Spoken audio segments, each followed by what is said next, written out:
Hello everyone and welcome back to my channel. My name's Caitlin from Florals.com and today I'm using my How to Kill a Kit with Style October kit for a pocket page. I'm actually going to do two. One's got more like filler cards than the other, but you'll see me work on two in this episode.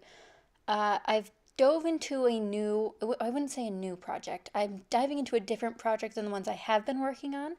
This is my Vermont mini album. We went to Vermont in 2017, so I'm scrapbooking some of those pages. I just thought this kit went well with it. And I find that if I'm working on a kit like this, I don't want to do too many pages in the same album. So I was doing a couple DC pages, as you guys saw already. And now I want to kind of move these colors and papers to a different project so my albums don't look super similar in one spot and not in another, because I really like changing it up in my albums. So here I'll be working on a 6x8 page on the left and then a divided pocket page with two 3x4s and one 4x6 on the right. So I'm using the Peaceful Breeze or Peaceful Blooms or Peaceful Breeze paper pad. And I've definitely been using this paper pad up and I'm really excited about that. I think I've at least pulled out 8 different sheets. I'm not sure if all of those 12x12s have been used. Some of them might have been used partially and I still have the scraps. But at least they've been cut into, which is different.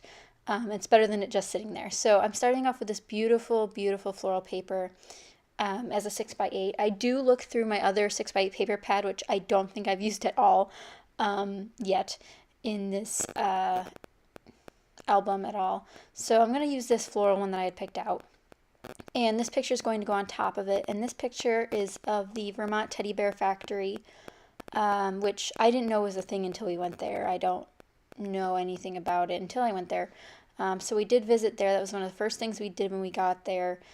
So although the colors in this picture are very primary and secondary, they're very bright colors. You got the grass, the green grass, the blue sign, the red awning. It's just very primary and bright. So I'm kind of just throwing in some pastels in there. The other photos do have more of a lighter theme. I wouldn't say that they're super light though, so we'll see where it takes us. I have pulled out this cut apart sheet from the paper pad and I used one that actually says to and from on it and I just cover that up with the photo, but I really like the light blue on it. And I also pulled out a light brown doily, which is one of the smaller doilies, and that was from a Paper Studio pack, so from Hobby Lobby. And since this is a tag, I'm just going to use my hole punch to punch out that hole. As you guys might know, I do own one of those crocodile hole punchers, those large ones. But that's currently what helps balance my camera on its horizontal tripod pole, so I haven't been able to use it in a while because it's the weight in there. So I really need to find some other sort of weight to put in there. I don't see any sense of buying something when I know I have heavy things around here. My Cuttlebug actually used to be the weight for my camera too, but I took that out because I wanted to actually use it. So I have to come up with a different idea for that so I can actually use the tools that I have and not just use them as paperweights. So I am kind of debating that. I'm looking through the Wild at Heart. I think it's just Wild Heart, maybe. Maybe it's Wild at Heart. Paper pad, and I found this paper, which I thought had all the colors of the floral paper that I picked out. It has the navy bluish color from the background. It has a lighter blue, which is in the little flowers, and it has a olivey green and a light pink. So I thought it was perfect. It's more contemporary style and not as soft and subtle as the patterns that I have been picking out. But since I'm cutting it down to be a photo layer, it works a lot nicer.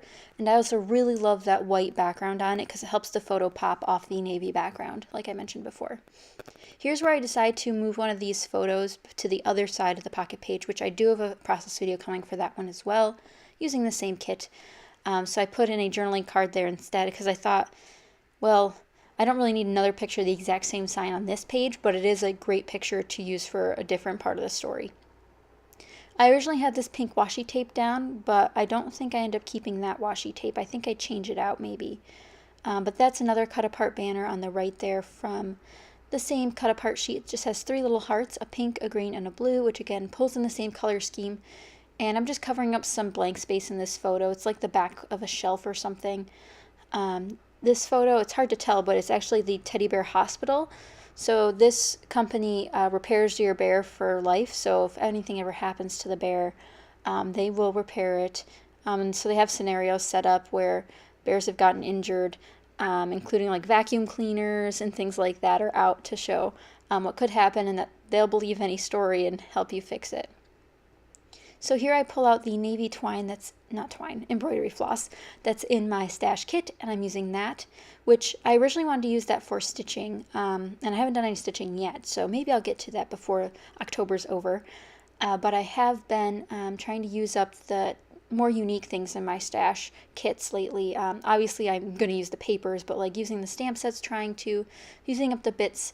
Like this here is a bent metal piece that says smile, and that's from Jelly Bean Soup, and it's super old, and I'm so glad I'm finally using it. I was unsure on how to attach it. I thought about using staples. What I ended up doing was balling up some glue dots and putting them on there. Here I'm using a little strip of that silver washi tape, since there's silver foil on the left-hand page from that tag, and from now the smile bit that I'll be putting on there. I want to include a little bit of foil on the right-hand side to kind of keep that visual triangle going of 3 elements of silver. Even though the foiling isn't really there for the word smile, it's silver, so it kind of goes with it. I also have my paperclip drawer out here because I had a request from Susanna to start using paper clips in my layouts, and essentially I just tuck them in on the sides of my layers. They don't usually ever hold anything. It's a rarity that they hold anything physically there, unless it's memorabilia. But I tuck in a pink one on the left-hand side, and then I use a small white one on the right-hand page. So here's where I ball up the glue to put under the word smile. This might stick to my page protector, but I'm not too mad about it. I think this was the best way to go without having to use staples. Staples are nice sometimes, but since I was putting this right next to my photo, I was fearful that the staples would rust and then hence rust the word smile, even though this is a coated wire. So we'll see how it goes. Obviously I have these pictures digitally as well, so I don't have to worry about it too much, but if we're putting work into our albums, we kind of want to consider those things. Here I'm pulling out some enamel hearts from the eyelet outlet, and then I have some other enamel pieces here that I'm looking through. Oh, these little dots. These are just some regular old little pearl pieces. These are a very small sheet, so I assume I got them in a little swap or a kit or something, I don't remember, but I'm really glad I almost used up all of those. I don't usually include those types of things in my stash kits because I either have sequins that I already included or something else, and I tend to use these sort of things on cards more often than not. And I thought I just needed a little something else to finish off this page, so I looked through my word stickers, and once I pick out one from this Simple Stories set, that'll be it. I hope you guys enjoyed this video. Let me know if you like these 6x8 pocket page process videos, or if you'd rather just see one flip through at the end. I know some people really are interested in process videos, so I'd really like to hear from you guys which you prefer. I do have more pocket page process videos coming though, so since I haven't filmed, I'm definitely going to post them. But again, let me know for the future. I hope you guys enjoyed. Again, thank you guys so much for watching, and I'll see you guys next time. Bye!